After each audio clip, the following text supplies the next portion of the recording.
But first, I want Jamal to explain what this is in reference to. Okay, so Shawn's been kind of like hyping this up for about 30 minutes. I'm assuming this is gonna be a great story. It may be very mediocre. It could just be where my mind was always. But now it's mysterious because I might know the person. Kind of story. So I had a New Year's Eve party at the crib, and we have a little club room area. So I had a New Year's Eve party in 2016, and it was just something simple at the house, like not a ton of people, maybe like 10 folks. And then I actually went out in 2017, and I'm never doing that shit again. Like, it's just going out is terrible here. Oh, like, you all did great. You all looked really nice though. Like you were on your like Wakanda, like we spent about $200 yep. to go out, and it was god awful. Like I mean the party was fine. Like I appreciate the party and all that jazz, but you paid $100 to get in, and it's supposed to be open bar, but you wait in line for 45 minutes, and then you stand in line. So he's like, all right, let's do something at the crib. So we invite all these folks over, and the guest list kind of blew up a little bit. Nah, that shit was busting. We need to start the cover next year. Was there RSVP? We put it on IG, which was probably the problem. Like I just put it on my IG story, like, hey, if you want to come through, and there was a lot of plus ones, a lot of hey, can I bring so and so, which was fine. Like we had enough room and space, and everybody chilled. There wasn't no issues. It wasn't no nothing. It was perfect. It was fine. Like the building didn't give us no problems. Like it was a great time. And I'd actually been there before for a New Year's Eve party. When she was like 13. Story. That was another story. It's another story. We gotta be careful how we're talking about age on this episode. Yeah, because we're gonna get into that too. Oh, man, 2019 kicked off strong. Yeah. But Shawn, tell us about Licorella, because I think I might have saw her at some point in the night. So I was how can I break this story down? Okay, so Jamal and his wife asked me to help them out for their party and DJ for the evening. So I came. I had my own like DJ drops. I had everything moving. I had to connect a couple Apple Music and he hung out systems. At the DJ booth too. And I stayed there DJ booth the whole night. Made sure everything was rocking. Had the little countdown thing go perfect. Like when Jamal was giving his speech, Dreams and Nightmares, the little chill part was like flowing behind his voice. And we rehearsed it. Like we talked about this like beforehand. Like this was a whole thing. And then out so perfect, and exactly where it was like midnight. It was the hold up, wait a minute part. Everything was amazing. It was perfect. It was champagne flowing. It was beautiful women everywhere. So some handsome looking. So this is what happens. Who's looking? We're going to give you the details of this. So Jamal rolls up on me probably before midnight happens, right? And he goes, "Yo, somebody specifically checking to see if you here." There was a friend group aware was coming. One of the people. I love how you're doing your newsy There was a friend group that I was aware of their presence, and they made it known to me that one of the friends specifically asked before she said she was going to attend. Yeah. Hey, is Deshaun gonna be there? Yeah. Like, I just need to make sure that before I go to this. Y'all hear this, y'all? I'm a little famous now. Hey. So yeah, I relayed that information. So to that's Shawn in my head this entire time. 11:45. So that's in my head this entire time, and I'm like, all right, cool, we get it moving. At this point, I done ran through a pint of Douce with some lemonade. We had some periodic shots going through. What time did the party start? Because I know I got there. Party started like 9:30. Okay, so you all were in deep. Like 10. The party started at 8. Yeah. No one arrived till 9:30, and people got there at 11. Yeah. Also, from 11 to 11:45. Cool. Like that's when everyone showed up. And I started up. DJing at 10:30. Yeah. Okay. I ran through that bottle of Douce by 11. That's when I showed up. And then there was like Hennessy shots going on. Yeah. There was all type of stuff going on. Yeah. They would just call everybody over to the DJ booth like periodically. Because I guess it was only they had to keep me happy a little bit. Like, he can't move around. Yeah. So let's we make didn't sure pay him for his services. So we needed to like keep him fed. So it was a good experience. You know, everything going well. I'm hitting it. I'm lit. About 12:30, all the liquor hit me. Right. So I'm moving around the party at this point with a bottle of Jack and a bottle of champagne, pouring up everybody in the party. At this point, we not getting a little intermixing. It ain't no mixing no more. Y'all get whatever shuffles on at this point. The song goes to the end before it goes to the next song. Like, yeah, we listen to the over Spotify shuffle. It was over at that point. Continue. So we're moving around, pouring up, and I pour up this girl whose name is going to be redacted. Yes. Of course. So I run into her. She's fine. Like, and this is not Licorella. You poured up a lot of girls. Licorella. This is Licorella. This is Licorella. The girl that Jamal for Licorella. The girl that Jamal let me know about, I had already visited her. Right. So visited? At this point, not like I've already been in her area of the party. Okay. Okay. Sorry. Wait. You know, I'm just saying, like, visited, like you came to. Okay. Portia King is fully aware. She has done her floating from like section to moving section. around. I know, but visit is like you went to her crib. Like, I did. You put your bid in and you moved around. Oh wow. Yeah, so, you know, I didn't visit her area, blah blah blah. So I'm still moving around, and somehow I end up next to this chick. I've never seen her before, knew nothing about her, and we get to talking, we get to rapping. We was on the couch talking and. Right, that was the end of the night. Everybody was putting their coats on and you was sitting on the couch. I'm aware. Chopping it up. I'm aware. Like, I'm in full jump shot mode at this point. Wait. I think I do know where this is going. Go ahead. Because she's gorgeous. So like, she was very pretty. She was fine. Like, I ain't seen. Look, I was on it. So we sitting there. We thought of her watching this. So we talking, right? So we talking, blah, blah, blah. We figuring out about each other. And she said something about like a New Year's Eve kiss or something. And I was like, you want one? She's like, I'm not kissing you on the first day I meet you. And I'm like, that's fine. I don't care. Man, you gonna throw it out there? Shit. I'm gonna shoot a shot. We talking about it. Right. So I was like, well, can I have your phone number? I got her phone number. And I was like, we should go out sometime, you know, start the new year off right. Right. She set a date in my phone for us to go out. It was supposed to be Friday. Yesterday. iCal invite. Yesterday. Dog, look, it's still here. Calendar. Wow. We were supposed to go out yesterday. iCal invite. That's strong. I never did that. No. We were supposed to go out yesterday at 7 o'clock. There it go. Look, you see it? Yep. Wait. What's more power? Like, how do you say there's so many doubles in this name? The iCal. Think so? Because that's more personal. Because I'm putting my phone in your hand. That means I trust you a little bit. With my job, it's the Google Calendar, but you know. Yeah, it's kind of I like think the iCal. Yeah, the iCal is low. More appropriate for this. It's like, yo, it's on New Year's Eve, and I'm letting people watch you take my phone. Why didn't you do what you do? Let me finish. Y'all dudes are funny though, with like pictures being taken. I'm sorry, I took a picture of somebody and they girl, and they got mad because I guess that wasn't his girl.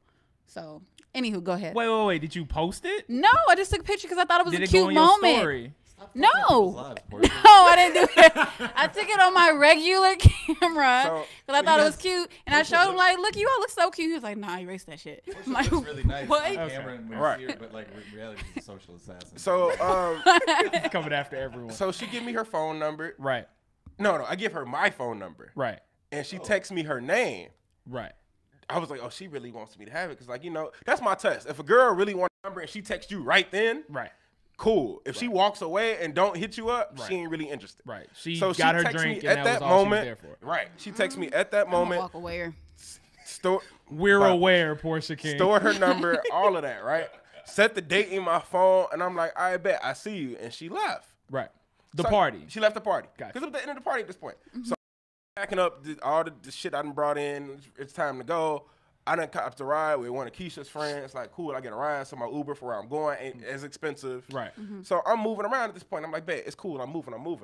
And move. I go about my night. I go about everything. I wake up the next day. I'm like, all right, I knew I was a little bit lit, but I remember our conversation very well. So I'm like, all right, cool, bet. But I remember what she was wearing. I remember everything. Right. So I text her the next day, New Year's Day, at 6 p.m. Like, yo, Happy New Year again. It was really nice meeting you. Looking forward for us to go out, blah, blah, blah, dinner, drinks, whatever. Like, I didn't wait it for hangover. That was it. Said that shit in the afternoon. I said that shit in the evening, nigga. The Rose Bowl was on. And like, nigga. So I didn't did all of that, and I'm chilling. I looked at the shit said delivered. I'm like, okay, I bet, cool.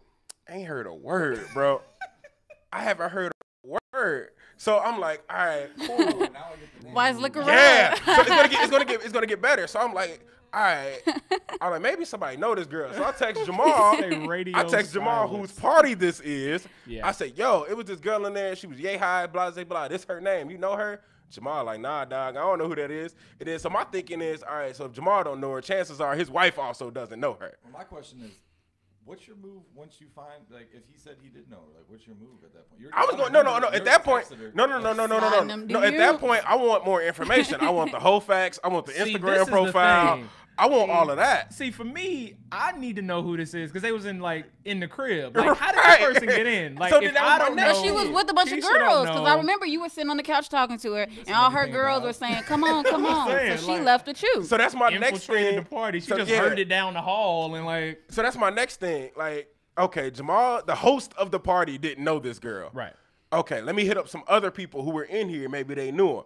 Nate ain't know her. Portia ain't know her. Nobody knows this girl, and she ain't answered. So I'm hitting people. I'm like, yo. So I text her once. I ain't trying to be thirsty with the double text because she ain't answered the first one. Yeah, no, wait till like 2 weeks. I don't know. No, at this point I'm not texting her no more. And I'm like, I'm not gonna hit her with the double text or any of that. And then so it would be amazing if she was watching this and then we got like a call in. No, that'd be fire. We should get called. So we should start doing calls. So I text Twitter, find this girl. So I text. I text my boy. No, I'm texting Mary Lee. So I text my female best friend. I'm telling her the whole story. Boy. Just like I'm telling y'all. Yeah. I'm like, yo, this is up. I'm like, yo, this girl fucking Cinderella. I was like, all I got left with is an iCal invite and her phone number. And then I was like, this is Licorella. What the hell? holding around a bottle like, have you seen number? Who cares? Yeah. I mean, I looked through my videos and stuff. We might have it, but I remember there were actually a lot of girls shooting their shot at Shawn at that party. Was it? Yes. And I was that drunk? There was a girl like you were at the DJ booth like this, and she stepped in front of you and just started twerking. I don't know if you was like paying attention or not. I don't remember this. I do. She like slid in like this Shawn opening. Had a really good 2018. Just kind of like this was lit. 2019 is looking up. Hey, I got to DJ more often. 2019 is looking up. Hey, I tell everybody all the time. I feel like the DJs have more hoes than the artists. I mean, think about it. That's kind of wild. I don't remember this. What she look like? So much for Licorella. She had short hair. Yeah. Licorella, if you watching this, then I remember seeing Licorella, or the girl you sit on the couch talking to her, and her friends were waiting on her, so she was there with people. Mm-hmm. But did I get chose by a whole squad? Let me find out I could have had a 2019 threesome, and it didn't happen. You were busy picking the next Lucy Bird track or something. Right? Yeah. I don't know. I got to change this song. You got to get off the Serato, man. Wow. I got like bottles of booze for this. Yo. Yeah. So, Jamal got to throw another New Year's Eve party. Jamal, let's throw a mid-New Year's Eve party. Man. You can't. Is there an outside portion on there, like in your party area? Yes. Let's throw a summer sound session. Moving though. You gonna have a new house in February? Yeah, that's true. Let's throw a summer sound session. Summer sound session. Yeah, aka Summer Shawn session. So here's hey girl, thing. come back. Hey girl, come back. Man, okay, wait. So I'm curious. I'm curious, like for you all. So yeah, I guess it's pre-marriage. Right. So like, what's the furthest you all have ever gone to? What do you mean, like furthest? Like the extent to which you've gone, the effort and energy that you put into just to getting her attention. Sure. Or a phone number. And we can open this up to our live audience members. What's up? What's up, Greg? He back there thinking. The furthest I ever went was buying you a drink. And I'm not going any further than that. What? Portia? Like buying Portia a drink? No, like any girl, period. Like no, but you just said that you text this girl, you didn't hear from her. No, and but then I got you started her number the whole already. web trying to. No, but I got her number already. At this point, I'm like, did she even exist? Because no one can point out who she is. No one has a picture of this girl. Like at this point, totally could be a figment of Shawn's imagination. Did Shawn get that drunk?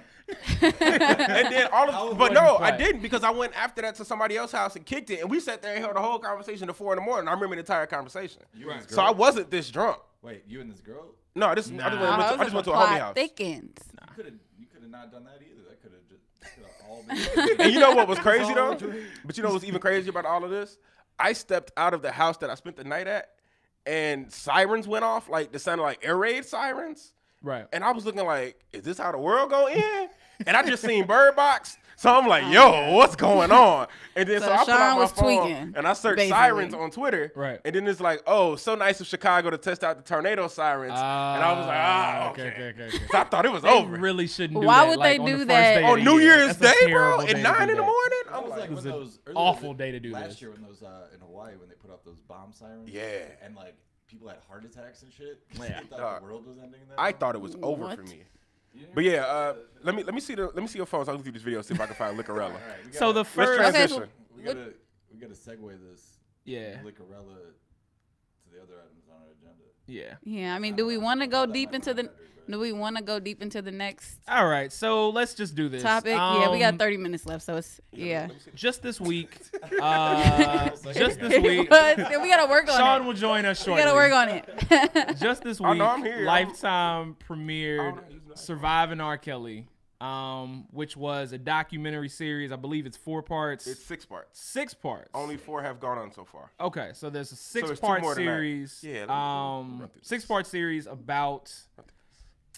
6-part series about his alleged. You have to say alleged. Child abuse, rape cases. No, we ain't gotta say cult situation with like various, young girls throughout history. They go very far back before Aaliyah, and I believe they take it all the way to now. Like speaking with parents that currently have daughters that are in this sort of alleged cult situation. It was all over Twitter, obviously. When people giving like their opinions, if you listen to Chicago radio like the morning after, it was some trash takes on there. Chicago is like the stronghold for like R. Kelly believers. Like it's a bunch of them. Wait. Let's go back. Said by a Texan. Let's just preface that. That was a Texan. Wait. A quick pause on that though. So I was doing stories on it this morning, posting to the source, social media and everything. And I posted it on Facebook, and you will not believe some of the shit these New Yorkers said to me this morning. Yeah, I'm going to read it as we go along further. But well, I would just, I had to take my jacket off for this. But I would just like to say that as a Chicago South Sider, growing up, I remember stories because my cousin and all of them, like they went to Kenwood. So I remember people talking about, R. Kelly would be up at Kenwood just kicking it with girls, just kicking it with them. So we would always think like, well, that's weird. But I mean, hey, it's R. Kelly. That's his high school. Right. But as a kid, you're not looking at it in that perspective or from the angle of, like, I don't know, like, he's a hot singer. Don't let me want to be a singer because then, of course, I'm going to want to work with him, maybe, or network with him. And there's a lot of things that I feel like as like growing up in Chicago, you heard on the street, you heard about these different things. You saw the video. You saw all this stuff. But that's what makes what Jamal said even more interesting, though, is that, like, that was always been the weird thing for me. Like, I grew up in the suburbs, so I had a lot of friends that had these stories, but I didn't have them personally. So I was always a third-party thing. But I always found it interesting is the fact that, like, all these, it's kind of like right now with like XXXTentacion and all these woke kids where they love like all this really terrible music by these terrible artists that do terrible things. And then like they go home and like talk about how Seinfeld is like not PC enough. Yeah. So it's like, it's kind of the same thing where like you had all these people in Chicago with their own eyes seeing exactly how bad this guy was. Right. But here's the right. But the thing is, growing up, you'll hear these stories sporadically, but then you also will know his hit songs. You know every song word for word, and he will be everywhere. Step in the Name of Love. I think we sang I Believe I Can Fly at my 8th grade graduation. I just want to say, he was just that prominent. Wow for that. Like singing this at graduation. Also, this is like the funniest thing to me that Keisha told me. When she graduated from grade school, I guess they sang this song. Yeah, everybody did. I saw you graduated from kindergarten. Everybody did. Instead, okay, that's fine. If you're going to sing that song, you need like a choir and then a person to do the solo. No, okay, well, we're going. You Negroes would actually sing all of this together as a choir, including I Can Fly. Like, y'all can't do that as a group. We're getting off point. We're getting off point. We're getting off track. Awful. I really liked you, and I've heard you say a lot of things, but man, you really got to fuck off with this one. Right. Exactly. It was an uplifting song. But look, can you imagine, like, yes, because we did it. An entire graduating class trying to riff on Fly. Yes. Break it down to this degree. Yes, it sounds a bit weird. but we all did it. Okay, but I just want to. Pitchfork when they released like 10 million fake doves that flew into the sky while he's saying. For real? While he's saying, I believe I can what fly. the hell is a shot fake all dove? them damn birds down. Oh my God, huh? You said fake doves? Yeah, they did fake doves. They were like so what the hell is a inflatable doves? Oh.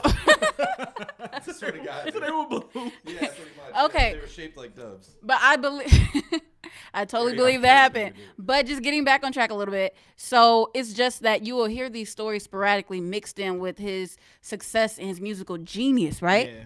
But what this series did, so I saw part 1 and part 2. And what the series did was it kind of just compiled and made a compilation of all of the stuff that you've heard to a storyline where it's crazy because, like, damn, that's real. Well, it's kind of like Trump in a way, right? It's like Trump does shit every day. It's like hard to back up and look at all the shit he's done. Like, it's hard to back away. In, like, the right. What happened in those segments. You forget, like, oh shit, all this one together. And then you learn new things. So, like, one of the girls featured on the series who's a part of his team, he met at Kenwood. She was a high school student at Kenwood. So she became a member of the team. So I didn't know that he started working with Aaliyah when she was 12. Yeah. I started doing the numbers, and she actually recorded, which he produced, Age Ain't Nothing But a Number. She recorded that song at 14.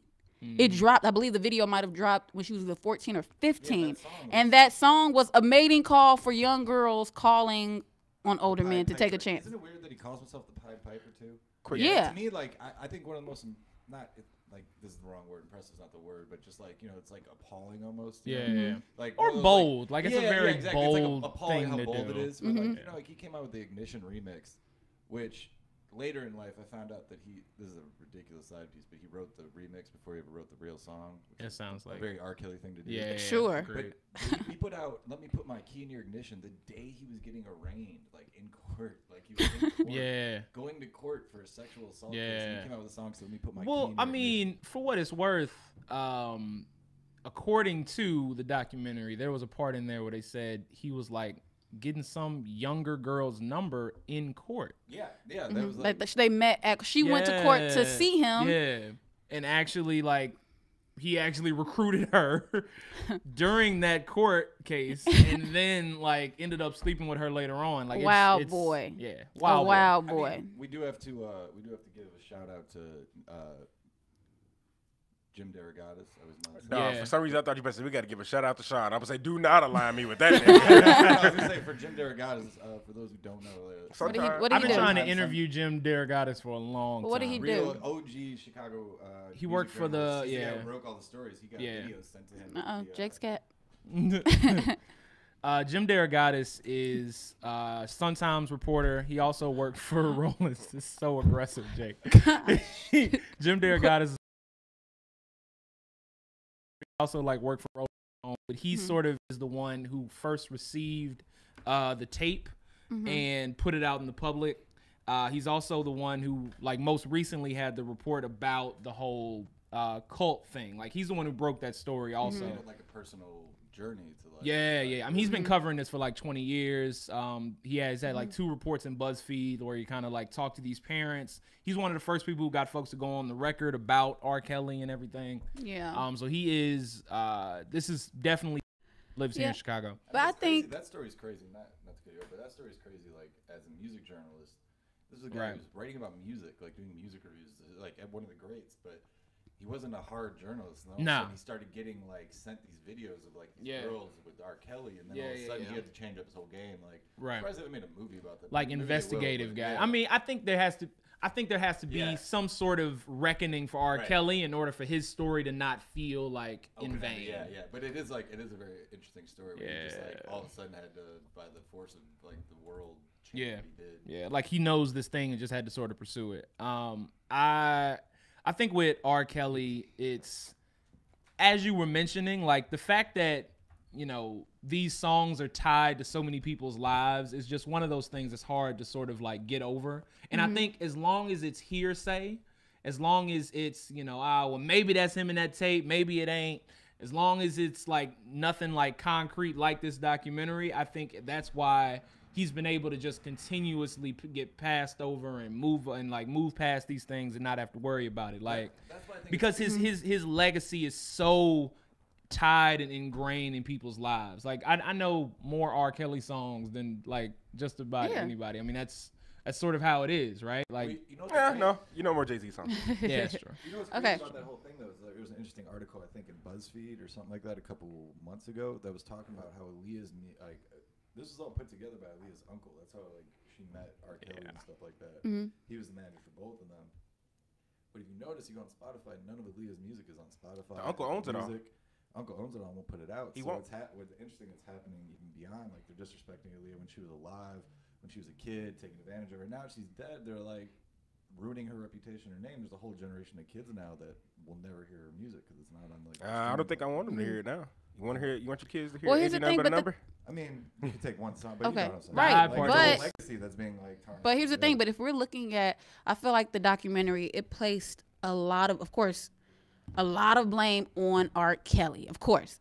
But if me looking at the situation, I think there are 3 prime groups who should share equal blame because there was so much wrong happening throughout the course of his, I guess, attacks or career or these fetishes that he had. So of course he is one to blame. Second would be all of the people around him. Like his manager, the guy who forged the signature, forged the documents for Aaliyah to marry him. Right. Or he was around when he was like messing with all these girls. Or they would go to the mall.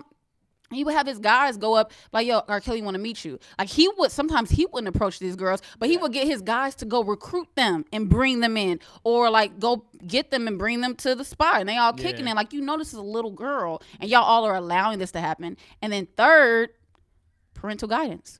Yeah, the parents. Like the parents, you're really letting your child just fly out to R. Kelly, like just fly out for weeks. Yeah, I don't to pursue their music. Yeah, I don't know. Sort of. I mean, we all have a dream. That like ended up doing anything? Yeah, a few. I mean, they had their runs. Your JS's, your Nivea had R. Kelly. Sparkle had a hit. Like that one joint she had. Like, what was the other chick? It was the other chicks that wasn't JS, but it was the other one. I can't remember. Yeah, but no, he had like a few, but they were all women. Right. Yeah, I mean, they were all like R. Kelly definitely will get you a hit single. Like if he's on, especially if he's on it. Like I feel like he can get you one. Like the idea that R. Kelly in his prime, you have a daughter that wants to be a singer and she has the chance to work with R. Kelly. That's a huge deal. Like I get it, but I think it's so odd. Like. This idea that you would let them go off and be by themselves or send them on a flight by themselves or go to the studio by themselves. But wait. Before we do that, let's also speak to how he got girls without career-based intentions. Like walking into the mall and women knowing that it's him and he's giving them the phone number. Yeah. That has nothing to do with parents. Yeah.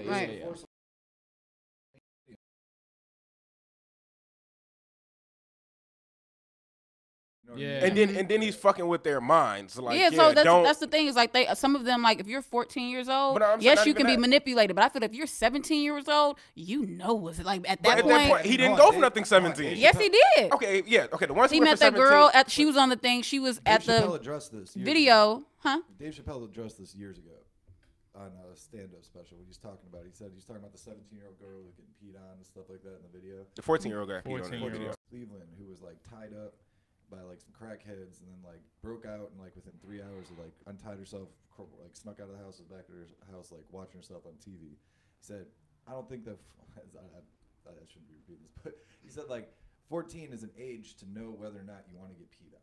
Right. You know what I mean? And he was like, you either like do or you don't, and you can get out of the way of it. Yeah, true. Like, you know what I'm saying? I remember like, that. It's not like making fun of either side, but it was just like I'll never forget that point. He's like, at 14, like I could definitely decide whether or not I wanted to get peed on. Like you can get manipulated, but if someone starts peeing on you, like get the fuck. I think even different degrees and levels of mind control that goes into shit with that. Yeah. But even beyond that, like him meeting Michelle in the mall and she's 14, he give her the phone number.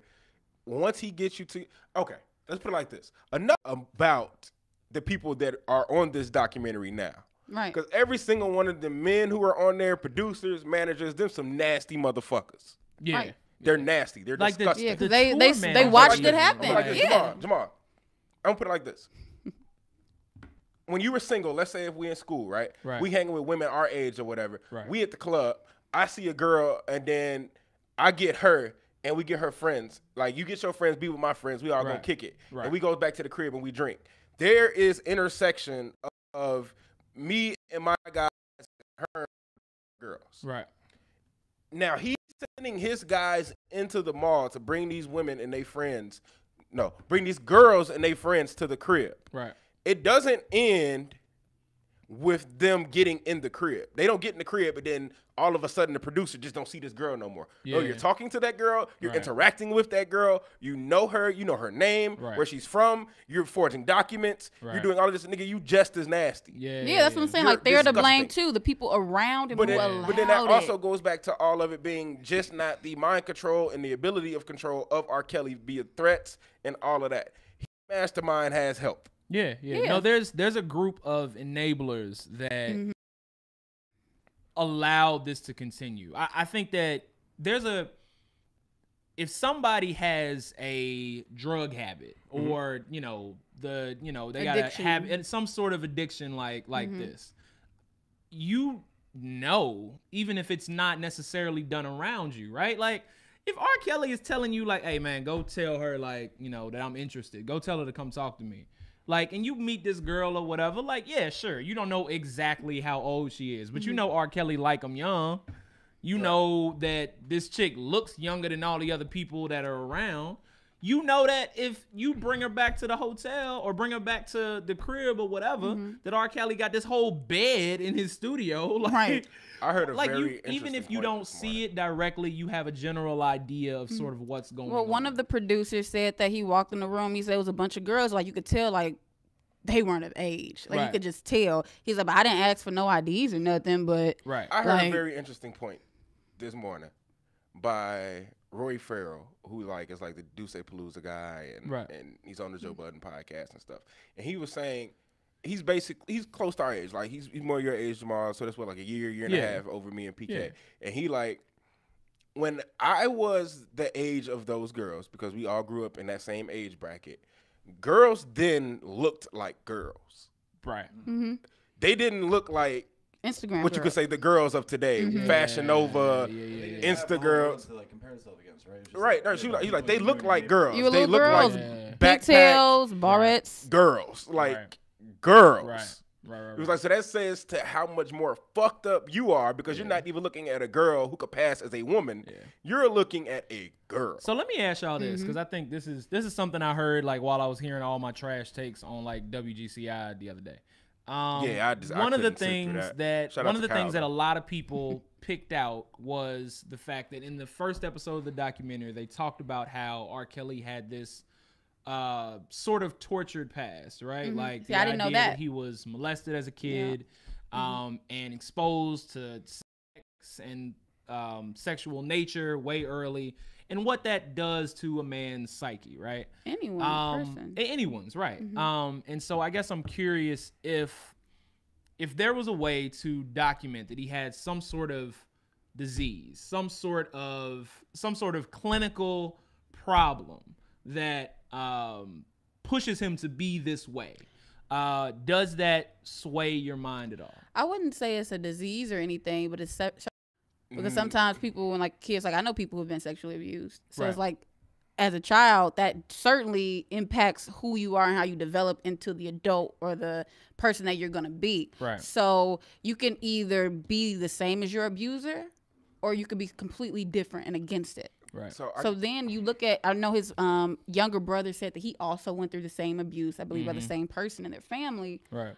But I mean, I don't know. Maybe he wasn't the same as his brother. 3 points. I think the difference is he had millions of dollars and like he had something that can enable him. Whereas like a normal person, if you have an issue like that, you're gonna have to go deal with that at some point. I think that's people don't get away with things. I think that's true. But the interesting, but I also think if you have I also think that like most child molesters ain't famous. You know what I'm saying? So like you can definitely be that. 3 points on this. 3 points on this. First, when I was watching it in the documentary, I felt like I was mad that it was included. Really? Because, yes, I understand we're doing this full history of him and everything, but I said what this did was allow for apologists, people who don't want to believe in stuff to be able to attach another meaning to why he is what he is. But there is why he is what he is. No, it's not. No. Wait, but Jay, that's my next point. Right, yeah. Number 2, I've been sexually assaulted, and I don't feel like I should go sexually assault somebody right, but else. everybody doesn't respond the same or deal Third, with the same. Okay, if you do feel like you were sexually assaulted, and in turn you can also sexually assault, that does not include drugging and lying and paying off other crime and beating and doing all of that. You didn't do that. But the thing is, but everybody. I'm just saying. I'm not saying that this justifies it, but it's a reason. R. Kelly wasn't on camera. See, this is when he got touched. Reason why it wasn't. It doesn't justify. It doesn't make it right. But it did impact who he. I'm not rolling. How he came to be. If that's the case. Storytelling from a storytelling side though, like if you're gonna tell the story of R. Kelly, you have to include it. You have to include it from a journalism perspective. I think you gotta. The way you go about it might be different. I haven't watched it personally and seen how they approach that subject matter. You have to, but to use it, I get where you're coming from. It easily could go that way of like. But here's the thing: is that he wasn't like that. Like how with his girls, how he's very. Everyone say he's controlling. He did not want anybody to mix. So of course, abusers, what they do is they isolate you. So he would isolate everyone, but he not only isolated the people in his sexual life, but he isolated his band, his dancers, his singers. So he just lived his life. But he wasn't isolated. He's a crazy person. Right. He's actually He wasn't no one's arguing that he's not sick. He wasn't isolated. So we're saying that him being assaulted can help give a reason for him doing assaulting. No. That's essentially what we're saying here. No, I'm not saying it's a reasoning. I'm just saying it impacted it. Yeah, no. So she's but even with that still. So but even with that still, it is because even when you're saying, but even when you say that's impacting him, he wasn't touched by a younger girl. Right, but he was touched by an older person who then probably was able to dominate over him, so that could have impacted his dominant nature. So the way they, and I'm not a psychologist, but that just seems like that would impact. The way they included it in the documentary, the clinical psychologists who they spoke to about it said something to the effect of, when you get assaulted in that way, you tie sexuality to power. And so I imagine that manifests itself in like various different ways. I don't think I don't think we can say that like. That your assault specifically equals out to this particular outcome. Like I feel like assault is assault, trauma is trauma. It can sort of manifest in various ways. That said, I think that you still have a responsibility, despite whatever you may have gone through, to better yourself, right? Well, yeah. Like that's the difference, in my opinion, between like someone who gets better, someone who like has a problem and deals with it versus the degenerate, right? It's not about what you've been through. It's about how you handle it and sort of how you address it on, moving forward. Say he went through that whole court case. Say he went through that whole court case, came out the other side, was thankful to not be in jail and started dedicating his life to this issue. Say he came out of the court and said like, okay, I've learned my lesson. I want to be better. I can be better. I'm going to contribute money here. I'm going to find myself a grown wife and like do that. Like if the you best apology is change behavior. Exactly. And if you don't do that, then like, I'm not going to go for something that happened to you. But here's the thing. All of the girls that they're dealing with now, they're all of age. So he just. No. Like rooms and right. To me, but he probably been doing that. Especially through the 90s and shit, like for whatever reason, him, R. Kelly, and O.J. Simpson were very similar to me because they both did some shit. Because they were black, got away with it, and everyone was like, "Dope, they got away with it." We kind of knew they shouldn't have got away with it, right? And then they turned around, and kept doing the same shit. Like O.J. Simpson went and robbed a bunch of people, got put in jail. You know what I mean? Like R. Kelly kept doing shit with girls, and it's like they're two people who just never learn their lessons in a way. So my thing, that's when you get to the point where you keep fucking up. Well, that's the thing, right? It's a pattern. It's not. It's and on top of that, like. I would even roll with some of this is impacted by trauma if he wasn't such a dick about shit he says. Well, yeah. Like no. It's beyond like I'm a hurt man. When you hopping on a fucking Facebook Live thing recently, like 2018, 6 months ago, with no remorse and are toasting to the fact that you are raping and abusing women. Well, it's like they can't saying touch that me you can't touch me. Well, they say he has this like, I mean, but the thing is, so imagine you this hood dude, you dropped out your senior year of high school, you had issues growing up with like reading and literacy, and then all of a sudden you know that you are a mastermind at music and you create masterpieces that people like actual masterpieces of art, and then but that all attributes to his godlike complex to where he's like cocky, can't nobody touch me. Interesting character, right? He's like a shitload of hubris all playing into each other. Yeah. Like, yes, he thinks that, but at the same time, everyone's looking at him now like this was eventual. I wrote a story on Mild Sauce 4 months ago that like was like we should get R. Kelly the fuck out of here already. And now it's finally happening. I mean, like, it's weird, like, the expectations, too, of everybody. Right. Like, Louis C.K., I feel like he's getting more heat than R. Kelly. Yeah. And, like, you know, he did some fucked up shit. I'm not, like, giving him that, but it's like, you know, when you look at, like, what's the limit? Like, got, like, a good 2 decades. I mean, but still, I think that's what makes his story so interesting, right? Like, the issue with R. Kelly is the fact that we went through this whole movement. Like, we went through this whole thing. But he's always been that guy, right? And he has been Teflon through it all. Like, he still gets his numbers. He still sells out his concerts. His like, Spotify went up 16%. Spotify views. It's like a cult following. You know, did you ever see when he was on that? I forget who did the interview with him. Jamal, you might know. I think it was like CNN or something. Who was doing an interview with him. He just got up and left. Oh, yeah, they brought up the charges. He said, we're not talking about this. And he got up and left. He's so big. He's like that old star. Like, these stars now, you need public opinion and everything. He's like that old 90s, I made millions and millions off selling CDs world, you know? Yeah. So he's living in this other world where he doesn't operate the same way.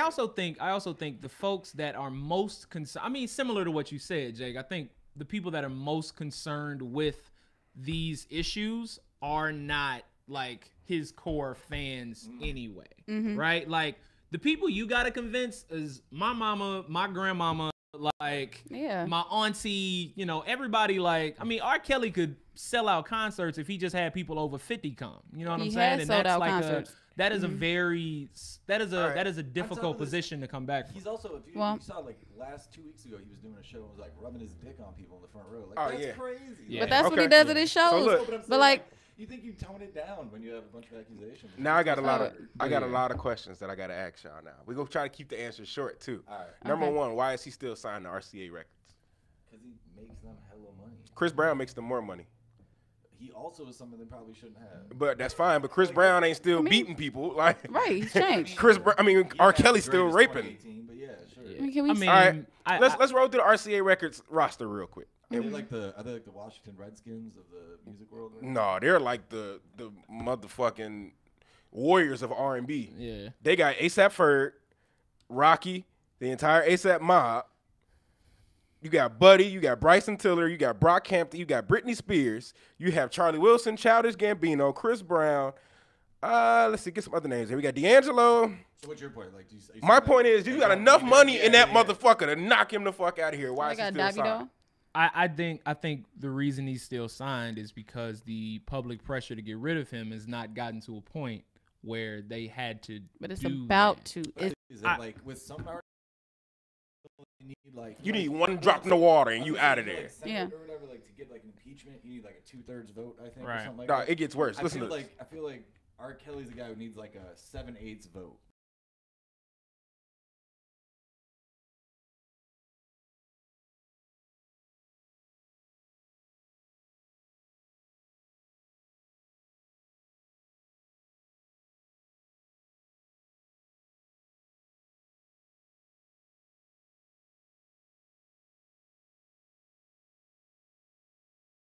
There were people when all this was going down. There were fans who never budged. All he did was drop another record and they loved him more.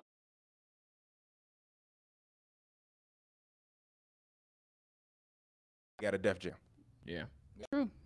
I mean, he built that motherfucker and they put him out. And they put the nigga out the entire company. So you can't get rid of one R. Kelly. The shit, you put that in context, shit they did does not touch. Anything that R. Kelly wait. Question though. How many songs is R. Kelly currently? How many people is R. Kelly writing for? That's what I'm saying. Like he could be writing. I'm saying he could still be writing songs for. No.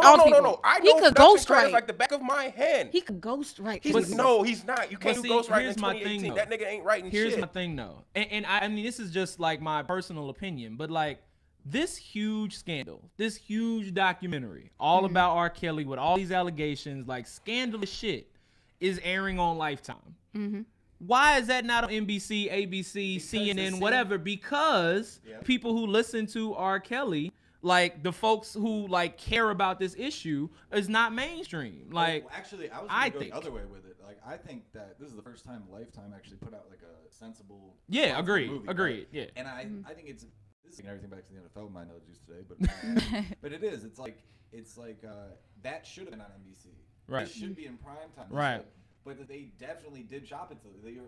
Exactly. The guy said he told who he talked to. Like John Legend, Jay-Z, all these guys didn't want to talk about this guy. Right. It's understandable. Yeah, I wouldn't want to even touch that shit. Like, leave me out of it. Then he shopped around to all these networks they didn't want to take. So like Lifetime's the only. So now you send it over to Lifetime because people aren't interested, like in the same way. Like I remember when. I think it's just the networks. I think it's the same thing like Cosby going to jail. You know what I mean? Before Harvey Weinstein does. It's like it's like this whole. There's always something else going on, especially in this world where it's like so Illuminati-esque, where there are people who are gatekeepers and can do this and do that for you.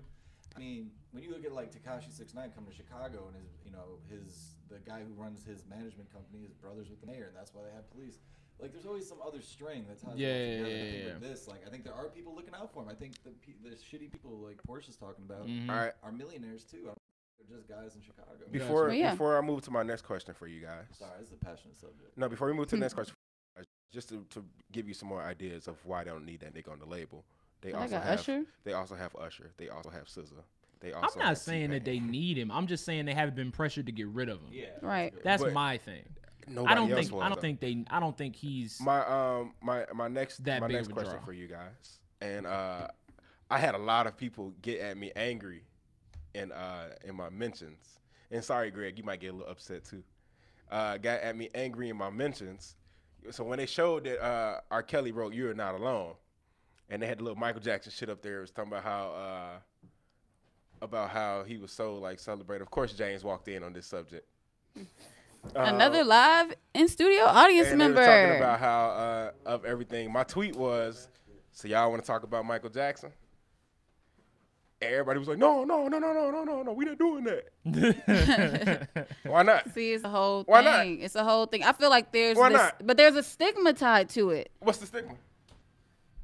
What's the stigma? I'm just saying the stigma of like people having these like figures that they idolize and not wanting or being just having tunnel vision as far as like blocking out anything negative associated with it. Hey, look, man. Like there's a stigma in that. The problem with like people today is that like wants to stand on a soapbox. Like again, I'm gonna reference this article that really pissed me off. Made me feel like an old man. Where they said like millennials are saying Steinfeld shouldn't be like re-aired because they make fun of like gay people sometimes and shit. And it's like, well. At that time, it's just a reflection of the 90s, you know what I mean? Like, you don't like it, don't watch it, but it's this world we live in now where like everything's kind of got this double standard, right? Like sensitiveness to it. Yeah, I am.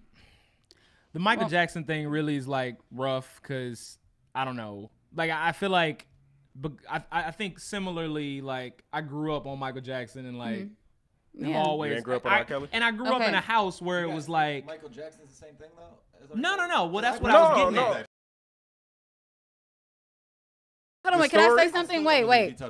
Hold on, wait, but can I say something, though? So here's an interesting point. When people bring up Michael Jackson and all of these allegations and his sexuality, they always bring into account how he was raised, how he was brought up. He never really had a childhood, so of course he was always childlike. So how is it okay to bring up his past and what created and impacted his life and to justify it without doing the same with R. Kelly? I didn't justify that shit either. He's nasty as fuck. Different situations. I think R. Kelly is like a real hurtful individual. I don't think, honest to God, and I could be wrong. Like something come out future. I'm about to read something for y'all right now. Personally, I think Michael Jackson was getting set up very similar to a lot of people getting set up. I don't think he was out here like fucking little boys. I don't think so either. Yeah. I think he had some. I don't think he was. It wasn't the smartest. Right. Y'all ready? But I think he was just weird. So let me before you like do your thing. The thing about Michael Jackson for me is and versus R. Kelly, specifically that comparison. Oh no, I wasn't making that comparison. I was gonna say if y'all want to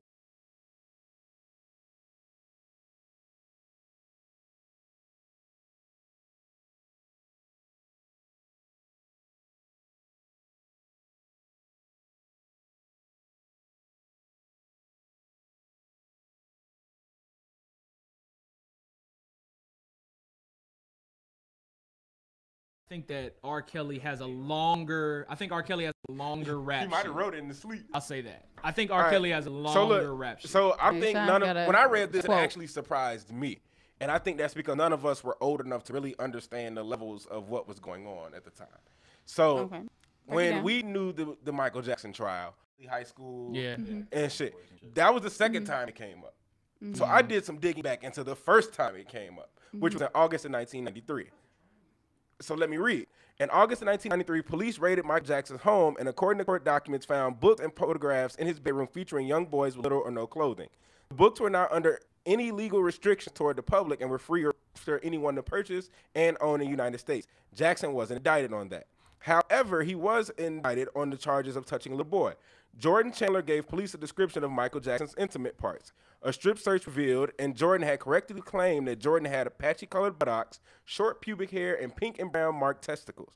Reportedly, Jordan had also drawn accurate pictures of a dark spot on Jackson's penis, only visible when the penis was lifted. Despite differing initial internal reports from prosecutors and investigators, with reports of feeling the jurors did not match the photo description, the DA stated his belief as a sort of sheriff's photographer, stating that the description was accurate. A 2004 motion, that's when the rest of the shit came in. Right. What are we supposed to say after that? I'm just saying that's different than the case I remembered. That's different, true, but also like, I don't know. I'm not gonna go away because I hate when people are like, oh, but no, man, they just did this shit. Well, honestly, like, I don't know. Maybe he did, maybe he didn't. But why didn't he get convicted of that? Why R. Kelly didn't get convicted? No, I'm saying like that's a lot of evidence. Like, money and power. Yeah. Money and power. Michael Jackson's the biggest motherfucker but in the world. But here's the thing: money, power, but it's money, power, and public opinion. I think it's money, power, and like bowing to people, like who you bow to, who you choose to bow to. I think like who you choose to do favors for and shit. Like Michael Jackson was the biggest commercial star in the world. R. Kelly's probably made more money for RCA than most of those artists will in their entire career. You know what I mean? Once you get to that point where you're like keeping a lot of people's lights on and keeping a lot of people's jobs, I feel like that's when this starts getting really weird. Yeah. But that's why like the Bill Cosby thing to me is, you know, like Bill Cosby when he went, he wasn't that guy putting a lot of people's pockets at that time. He kind of run his course. See, I don't know enough about like the Michael Jackson case. I got one to thing to read speak about on that it because I think that when I grew up, like I feel like, and that's part of the reason with R. Kelly, right? Like you grow up in this environment where you're not actually reading the news reports, you're not looking at court documents. It's just your aunt says what you heard on the radio, and that's bullshit. Or your dad or your mom or whatever. It's like, you know how girls be and how they be making up stuff. And like, so you just kind of internalize that. You know what I'm saying? And I feel like that's similarly my thing with Michael Jackson. I never felt guilty or morally corrupt listening to any of his music because I grew up in a house where it was just kind of like, oh, that's bullshit. Okay. 3 more things, and then I'm going to leave this mic thing alone. Actually, 2 more things. One I just got to tell you. The first, no, actually 3, because you mentioned one. It's kind of funny now. The first one is, in regards to that case that I just read, he paid off the victims with $23 million. Right. Yeah, no, they was R. Kelly gave Aaliyah $100, bro. That's wild. No, $100,000. No, he gave her $800. No, that's not. No, it was $100. Well, they also got married. Is what he paid her. Like a motel. Yeah. I didn't know they got married in Maywood. Yeah. Like, where else? What? It was Maywood. I wasn't surprised. Okay. The other two things. Okay. Other 2 things. Will you now listen to Pretty Young Thing the same? Hey, look. All right. Seems like you're ready. Number 3, Jamal is 12:30. Yeah, I guess I should go. Yeah, that's true. Yeah, you do have to leave. Yeah, Jamal gotta go. Yeah, but I mean, but if you want to while continue, we got a Jane. Yeah, we have a Jake. Oh, and wait, and I say all of that to say that I was not telling people that we should get Michael Jackson out of here. Well, he's already out of here. But I wasn't. Oh my gosh. But I wasn't saying that. It's not too soon. It's been like a decade. But yeah. Shit, he could have died yesterday. He was like getting that joke. Everybody just went, oh no. Wow. The Sean Grant, ladies and gentlemen. This is it. So, yeah, I mean, basically, look, he's already looking at the man in the mirror. So look. Yeah, no, we're not. I promise we won't. Oh no, we're not. I mean, we already told him to beat it. So look.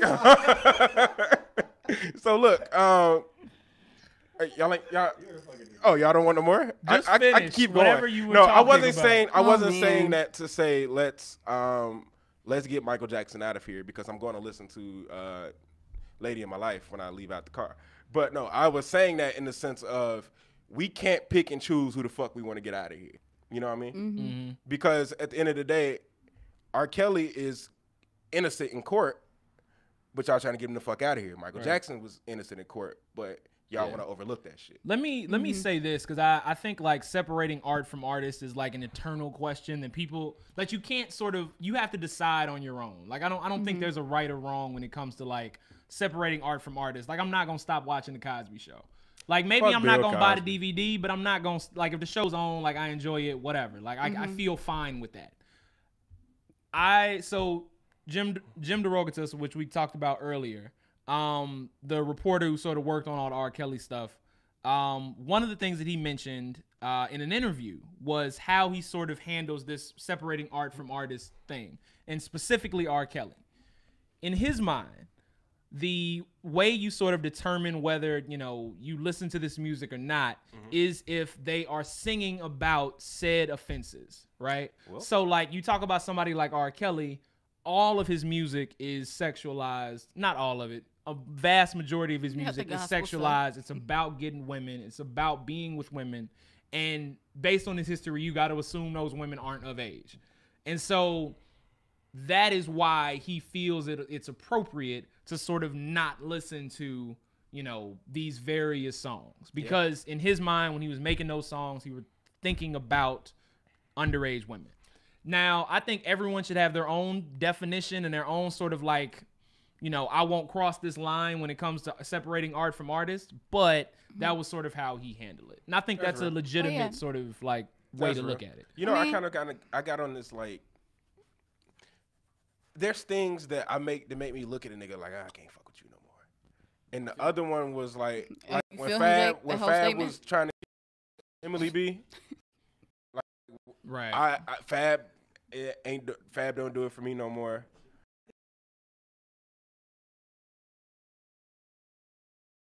I don't know, like I agree with you. There's like a certain level, like you cross this line, I'm like, all right, cool. I just don't fuck with that. I don't know where it is necessarily, but I know when I see it, sort of thing. Right? Yeah. So, but there's like this it's consistent. It's a consistent line. Like regardless, like I love Louis C.K. I can't really fuck with him right now. Yeah. Like, you know, all right, but do people know the context of that? Yeah, but at the same time, like, it's not to me. It's not that he showed his dick to some ladies and like. Oh no, I wasn't talking about that. I was saying it's like yo, I'm not vouching for a nigga showing his dick.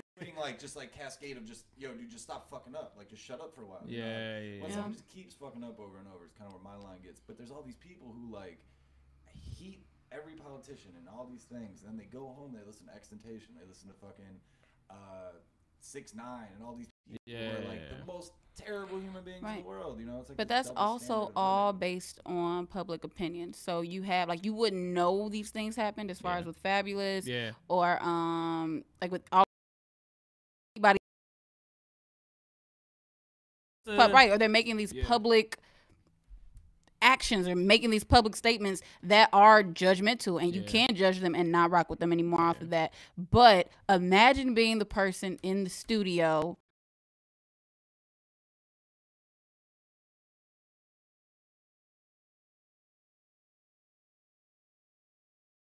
about this series and docuseries that came out.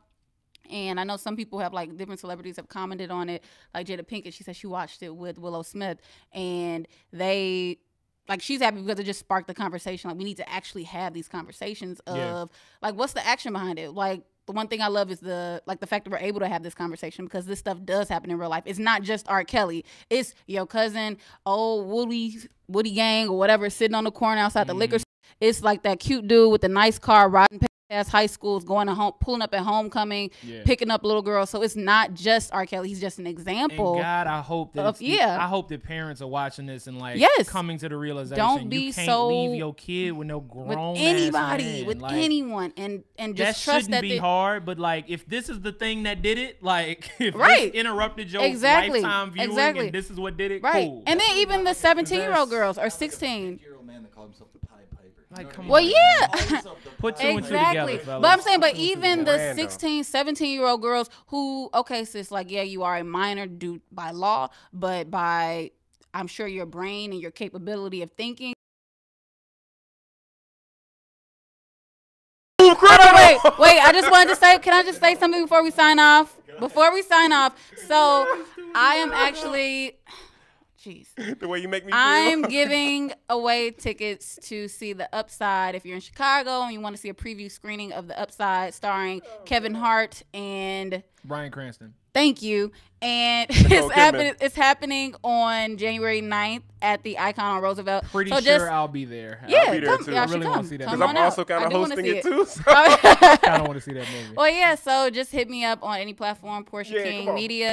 And yeah, click the link and sign up to get your free tickets. And I hit up Shawn at Shawn X Grant as well. Well, guys, this yeah, go ahead, Jamal. Who are you? Hey, I'm at Jamal Andrews on Twitter, at JAndrews12 on IG. So you really about to let him close it out? Holla at me. Yeah, I'm closing it out. This is Shawn Grant, and this episode was a thriller. Have a good one.